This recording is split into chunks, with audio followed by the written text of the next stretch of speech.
Hello friends, আজকে আমরা চলে এসেছি চিত্রশালী পৌষকালী পূজার ঠাকুর দেখতে আর মেলাও দেখতে। আজকে আমরা কি কি খাবো আর কি কি কেনাকাটা করব তোমাদের আজকে সবটাই দেখাবো, আর তোমরা পুরো ভিডিওটা অবশ্যই দেখতে থাকো। সবার প্রথমে আজকে আমরা চলে এসেছি ঘুগনির দোকানে।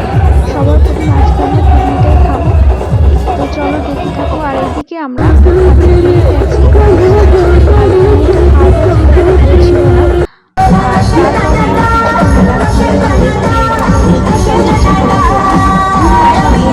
কিছুটা মেলার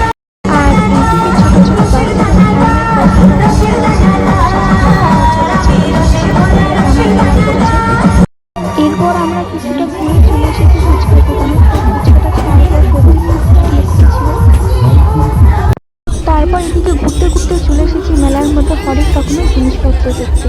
তো চলো দেখা যাক কি কি কেনা যায়। এইদিকে আমি বাড়িতে নিয়ে যাওয়ার জন্য চামচ পছন্দ করছিলাম আর কিছু জিনিস পছন্দ করে রেখেছি নিয়ে যাবো বলে।